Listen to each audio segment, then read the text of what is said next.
Good morning. Welcome to the Umpqua Unitarian Universalist Congregation. I'm Lois Becker, your service leader for today. I'm glad you're here with us today via Zoom or YouTube. Until we can meet again in person at church, we can at least enjoy knowing that we are together and connected in spirit. Our speakers today are members of our own congregation, well known through their active participation over the years. J.C. Pratt and Glennis Peterson will be available after the service for an after-service discussion, also through Zoom. Every Sunday, the sign-in time is 11:15, and the conversation begins at 11:30. If you do not have Zoom, please let us know if you need help. Michael Wheeler sends out emails every week with links to our services and the after-service meetings. The UmQuest, our weekly information guide, also has direct links to our services. If you wish to be on our mailing list and are not already included, please click on the subscribe button below the YouTube screen. This will make it easier to find our recordings from week to week. In addition to services and discussions, we also have meditations and interviews during the week. There's always something going at the Umpqua UU. Our thanks to Michael Wheeler and Lucy Swainjim for their work in producing these videos each week, both on Zoom and YouTube and Facebook.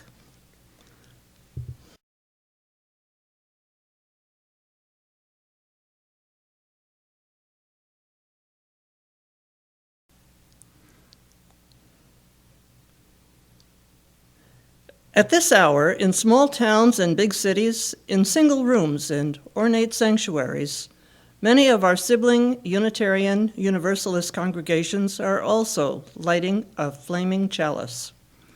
As we light our chalice today, let us remember that we are part of a great community of faith. May this dancing flame inspire us to fill our lives with the Unitarian Universalist ideals of love, justice, and truth.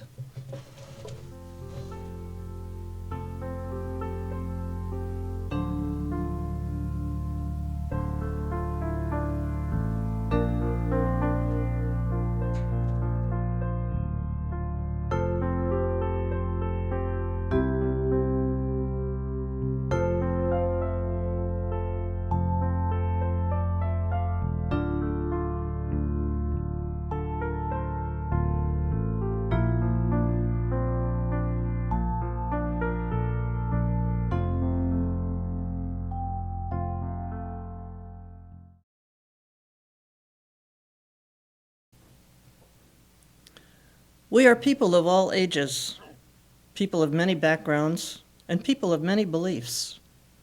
We're brave, curious, and compassionate thinkers and doers. We create spirituality and community beyond boundaries, working for more justice and more love in our own lives and in the world. Unitarian Universalism affirms and promotes our 7 principles, grounded in the humanistic teachings of the world's religions. Our spirituality is unbounded, drawing from scripture and science, nature and philosophy, personal experience, and ancient traditions. The question is, how do we proceed?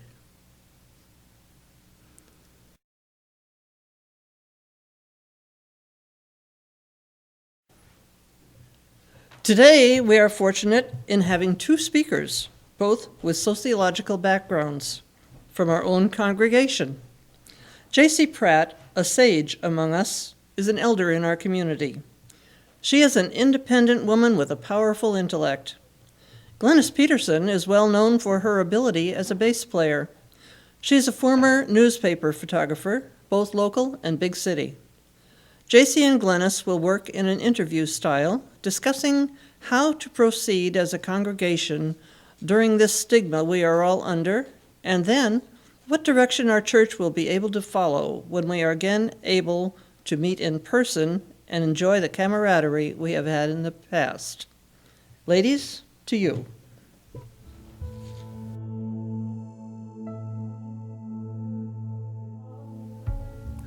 And now, I'd like you to sit back, relax, Relax. Find the tense muscles in your body and relax them as you sink deeper and deeper into your chair, just letting it hold you up. Inhale slowly and deeply and fully, and exhale slowly and fully. Inhale again, slowly and deeply, and exhale slowly. We all have a vision for our congregation. It informs some of our involvement and continued education in our life together. This vision, though often unarticulated, is like a movie in our imagination. Allow that movie about our congregation to become more detailed. Relax. Relax. And allow the vision to appear to you rather than deliberately trying to create it.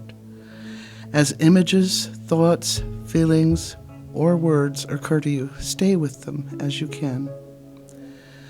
We haven't been together for a long time, so take a pleasant trip in your hearts and minds to approach the neighborhood where our congregation is located. What do you notice about this surrounding neighborhood? Approach now in your imagination our building where our congregation meets. What does the landscape look like? How does the facility appear on the outside? What does it say about us as a congregation? And now, open the doors to the meeting place. What do you notice? Who is gathered there? What are they doing? Who is missing from the picture? What is the atmosphere like? How does it feel to be there? Tour the building and visit the various activities that are occurring. In your imagination, allow yourself to get a sense of worship, education, outreach, and fellowship of this congregation. As you deeply hope and imagine it would be when we reopen this year, 5 years from now, or even 10.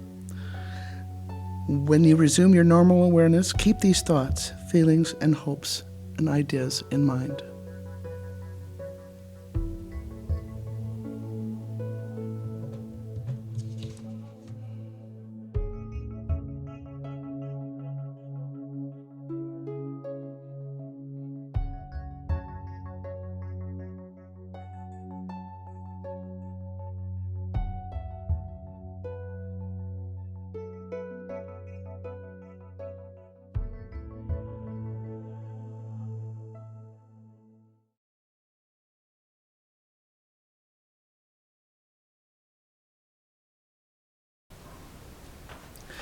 It will soon be a year since we last met in person, but we're all doing our best to stay connected through this collective tragedy that is COVID. There will come a time, however, when we can once again attend our services, sing together, and light candles to represent our joys and our sorrows. Right now, we all have an opportunity to visualize how we'd like our beloved community to be. In what direction would you like our congregation to move? Luckily, in the meditation that Glennis brought us, we've begun that imagining. And as I have said before, we were given imaginations so we can see what the future might be and therefore be able to help it become. So at this point, we're starting the thinking towards, we can tell you right now, it won't be the same. So we need to think together about how it may be different. We see this as a challenge for ourselves and our congregation. As you envision the reopening of our church, think also of what changes could be made to help us move into the future. What do you think is important for our congregation to provide? In what ways can you help make it happen? We look to the 7 principles and how they apply to our congregation, as well as our own daily round. When contemplating the 7 principles, imagine how they can guide us. It's important for us to realize, and I'm hoping this will make you laugh, that the church is not where the 7 principles live. So we are each involved with them all the time when we make choices about what we're going to do, how we feel about things, how interested we are in finding a new way to be. The principles, and you remember what they are: inherent worth and dignity, justice and compassion, acceptance and encouragement, a free, responsible search for truth and meaning. These are all wonderful statements, but how we carry them in our lives tells us how the church supports us in being who we are. So we're looking for the strength. What's the power in these 7 principles in helping us together develop the encouragement that goes on in a place like a church? Naomi Klein is a Canadian author, social activist, and filmmaker known for her political analysis and criticism of corporate globalization and capitalism. She delivered the Ware Lecture at the General Assembly last year in June 2020. She said that we share core experiences in events like the current pandemic, climate change, and our struggling economy. None of us is alone in these. We are enduring all these events together. The ground is still shifting beneath our feet, she said. The future is up for grabs. So as JC will explain, Klein advocates taking these opportunities to make big changes in our world. One thing I have discovered in dealing with this lecture that I have here, the report of it in the UU World, is that I have always seen the principles as talking about, for me, what I'm doing, what I believe, how I am in the world. And Naomi Klein, as well as President Biden, are stressing the fact that these are all in the context of other people. So the challenge for me has been to see not just how our 7 principles tell me how to act. It makes me aware of how my actions affect other people, and that I need to be aware of that. So I'm happy to share with you the thinking of Naomi, because it's been very challenging to me. Okay. So yesterday, we experienced America's inaugural ritual, with everyone dressed up and masked, outdoors, socially distanced, focusing on pulling our country into a unity of restoration. We were challenged to regain the joy of working together to do the hard work that is necessary to make amends, to repair relationships, to set things right, to begin to heal. That's actually where Naomi Klein began clear last June, getting us ready to receive our president's message. She began to suggest ways in which Unitarian Universalists can work together, even though apart, and to do this work of changed awareness. We do not have to do it alone. And President Biden's unity message was the same. Klein continues, and this is a quote: "These are frightening times. We need to be unflinchingly honest about that. I'm pretty sure we get that. So we have a choice to be afraid and turn to the usual distractions, waiting in our isolation for things to get better, or we can take heart and choose courage to find what the new possibilities may be. The changes in front of us already exist. We have lived and died with them for many months now. Knowing we survive differently is common knowledge. That's really important. Government policies told us to change our lives, and many of us did, because we were thinking of others. Klein sees that. The seemingly impossible has become possible.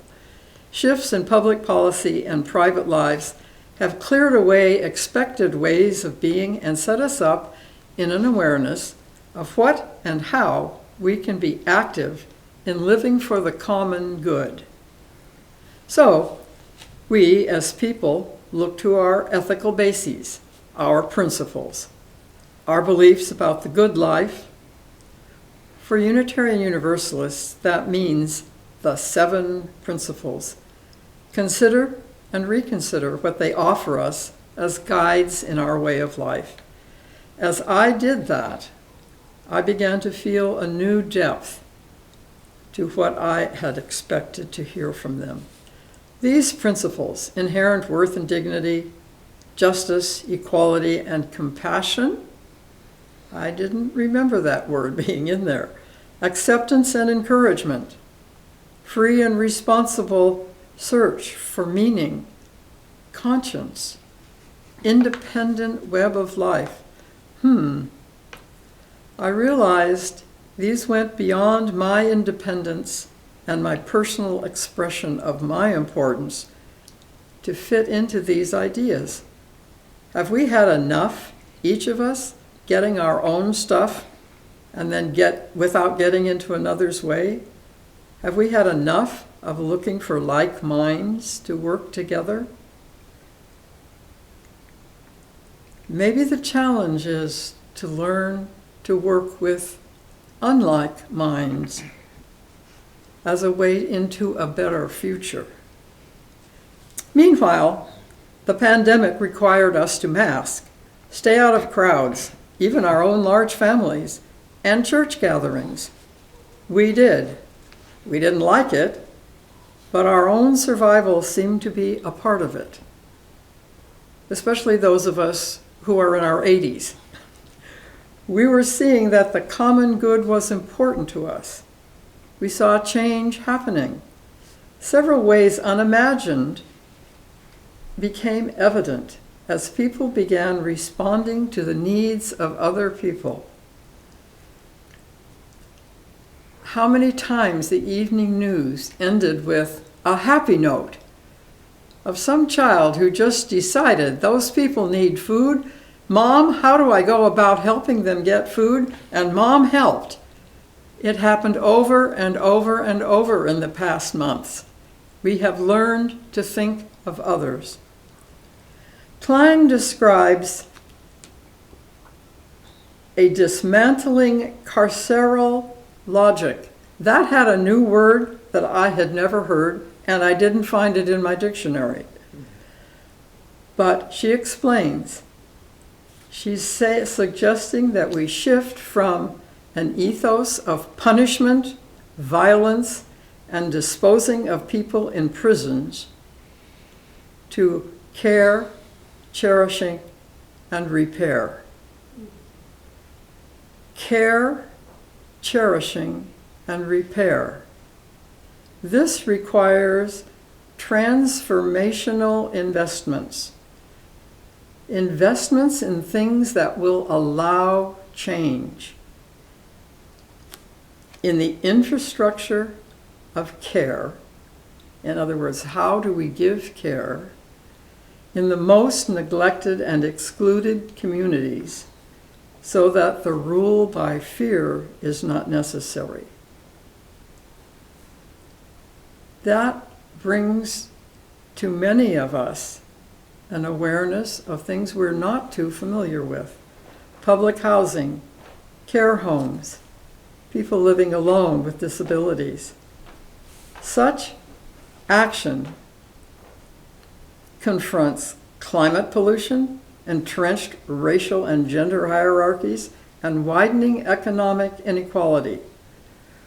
We know that government's policies can change people's realities. Maybe Klein is suggesting we do that on purpose.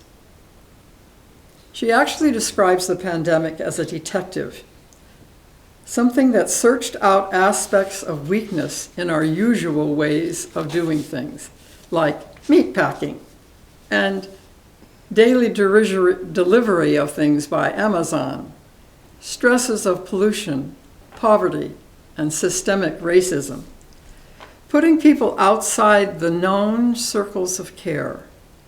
Essentially, wherever people are treated as disposable, they became sacrificial in the disaster of the the word is gone, and of the sickness. A harsh way of describing what is seen when people's safety becomes a primary concern. So if we turn our principles towards how we react to the world, that takes them deeper and changes the primary concern from my independence to how I affect my world. The choice Klein offers us is to see the situation we are in as a portal. We can choose to walk through it, dragging the carcasses of our prejudice and hatred, our avarice, our data banks, and our dead ideas, or we can walk through lightly with just the luggage of our principles, ready to imagine another kind of world, and ready to fight for it. A movement led by Black people and young people, but open to all races, gender identities, religions, and generations, has already done the work of imagining a radically different and more beautiful world. And they are already fighting for it. Let's do whatever it takes to walk through this portal and join them. I ask, are our principles up to this task? Do they serve us? Do they help us see how to deal with others, not just our own power? What does that look like? How does that sound? Can we imagine it? So now is the time to think, using our 7 principles as a guide, about how, as members of this congregation, we can help move forward into our vision. That's about all I have to say formally. But I think there's an important thing. Our 7 principles are our beliefs. So they help us. In a way, they limit us or they open things for us. But if we're going to get others to believe that we are encouraging them but not trying to fight with them over what is, we have to realize that we're dealing with a level of belief. And change requires, if you're dealing with belief, you have to be willing to ask hard questions, feeling that the answers may change what we think we believe.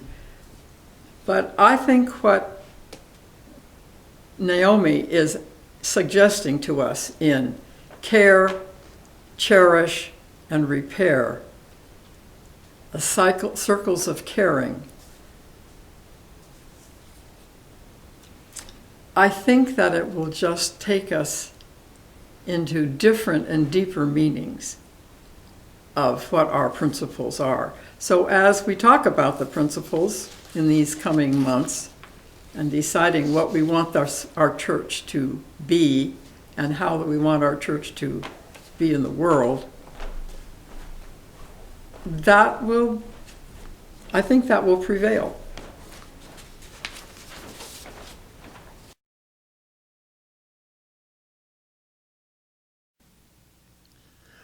Seven days a week, Unitarian Universalists, UUs, live their faith by doing.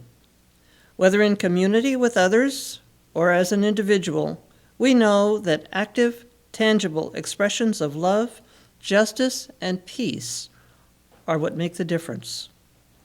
Embracing peace, love, and understanding that goes beyond individual belief systems, we are creators of positive change in people and in the world.